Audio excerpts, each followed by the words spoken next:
22 अप्रैल 2025 को पहलगाम में एक बहुत ही अप्रिय व विभत्स आतंकवादी घटना हुई, जिसमें कि आतंकवादियों द्वारा 26 निर्दोष पर्यटकों को मौत के घाट उतार दिया गया।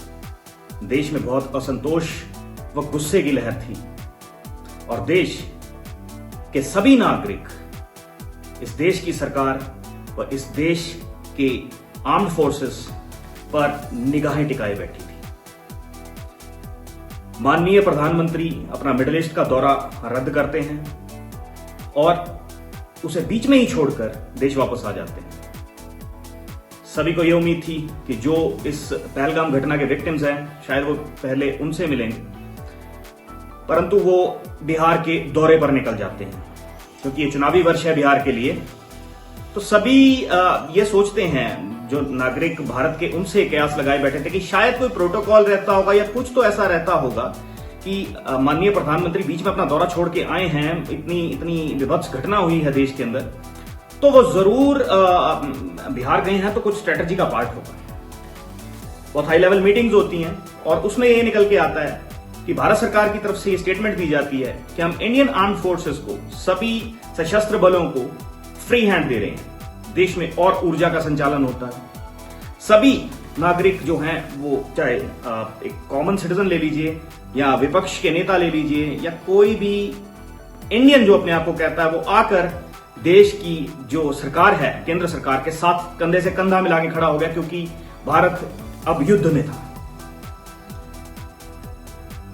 8 मई की जो सुबह रहती है, 1:30 बजे के करीब सुबह, भारतीय सेनाएं पाकिस्तान के अंदर जो टेरर कैंप्स चल रहे हैं उन पर रात में हमला बोल देती है।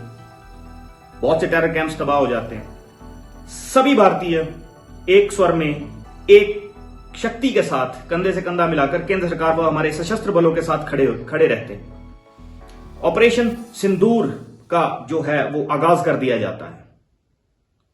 हमारी सशस्त्र जो सेनाएं हैं, तीनों सेनाओं ने अदम्य साहस, वीरता, गौरव, शौर्य का जो है वो एक उदाहरण, जैसे कि हमेशा से हमारी सशस्त्र सेनाएं देती आई हैं, उन्होंने दिया। परंतु 10 मई को दोपहर में एक ट्वीट आता है जिससे कि फिर से एक असहजता का जो है वो भाव देशवासियों में फैल जाता है। यह ट्वीट होता है डोनाल्ड ट्रंप का। डोनाल्ड ट्रंप अमेरिका से ये ट्वीट करते हैं कि भारत और पाकिस्तान के बीच में सीज फायर, युद्ध विराम की घोषणा जो है वो हो चुकी है और भारत और पाकिस्तान दोनों मुल्क इस फैसले को जो है वो मानते हैं। असहजता इस चीज की थी कि एक पाकिस्तान जैसी थर्ड वर्ल्ड कंट्री, एक पाकिस्तान जैसा एक टेरर की फैक्ट्री चलाने वाला मुल्क, जो अक्सर जब भी भारत के साथ संघर्ष में आता है तो भाग के अमेरिका के पैरों में या किसी भी वेस्टर्न कंट्री के पैरों में जाके गिरता है कि मुझे बचाइए, लेकिन भारत ऐसा नहीं करता। आज भारत टॉप 5 कंट्रीज में है वर्ल्ड की। असहजता इस बात की थी कि जो माननीय प्रधानमंत्री, जो भाजपा सरकार मीडिया में 56 इंच का सीना और ये और वो और इतना कुछ दिखाते थे,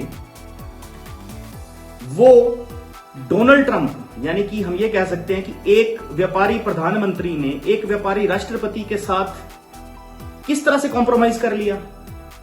भारत ने 65 में, 71 में, 99 में पाकिस्तान के साथ जंगें लड़ी हैं और उस समय के भारत में, चाहे प्रधानमंत्री कोई भी रहे हों, चाहे हम इंदिरा गांधी जी की बात कर लें या फिर हम अटल बिहारी वाजपेयी जी की बात कर लें, भारत ने हमेशा से पाकिस्तान से उस दम से, मैं भारत की सरकारों की बात कर रहा हूं टू बी स्पेसिफिक, हमारे प्रधानमंत्रियों ने वो आंख दिखाई है कि वेस्टर्न कंट्रीज अपनी कलर सुपीरियोरिटी के बेसिस पर भारत को ये नहीं बताएंगे कि हमें अपने आंतरिक मसले या फिर हमारे पड़ोसियों के साथ हमारे संघर्ष हैं वो हमें कैसे सुलझाने हैं। लेकिन इस बार 2025 में जबकि हमारे माननीय प्रधानमंत्री मीडिया, गोदी मीडिया में कहूंगा, गोदी मीडिया की जो ये उपज है कि ये सबसे भारत के इतिहास में सबसे सक्षम प्रधानमंत्री हैं, वो आज अपनी टर्म्स पर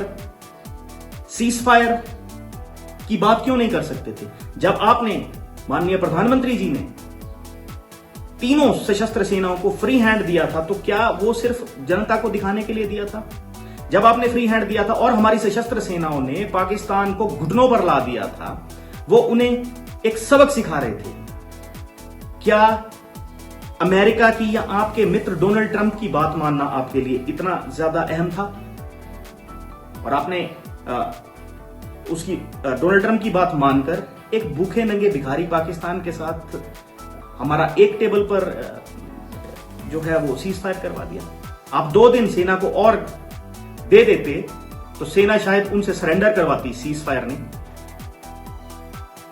परंतु न जाने क्या। लेकिन इसके बाद कहानी में ट्विस्ट इसके बाद आता है। सीज फायर हो गया।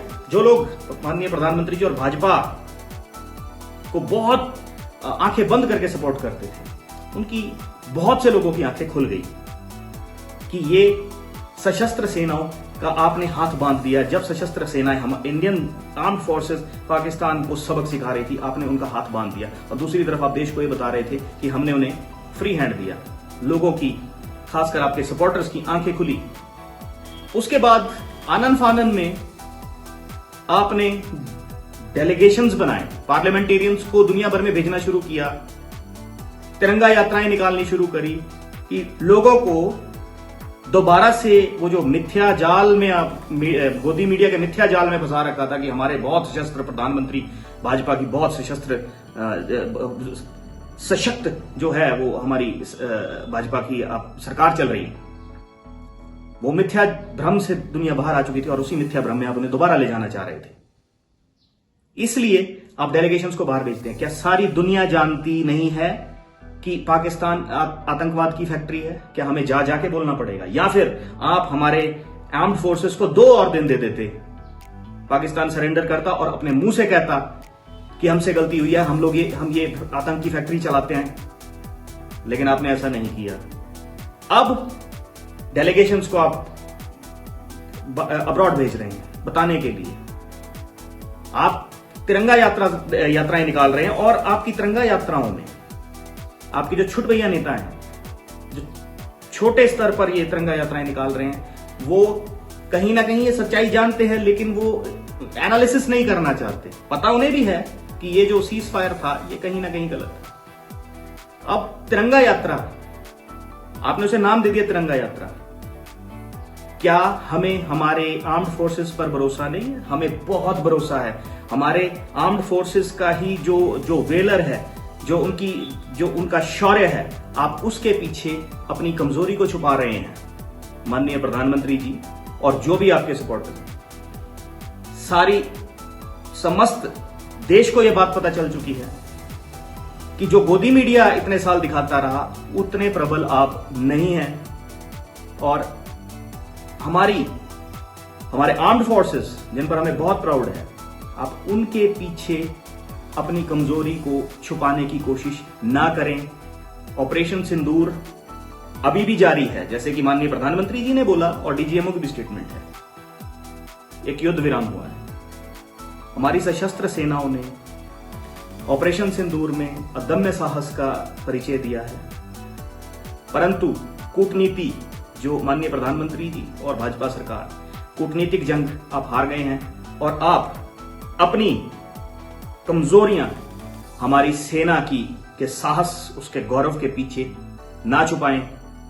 फौज को, शहादतों को, बहादुरी को, इन सब को वोट के तराजू में ना तोलें। राजनीतिकरण इन चीजों का ना करें। धन्यवाद। जय हिंद, जय हिमाचल।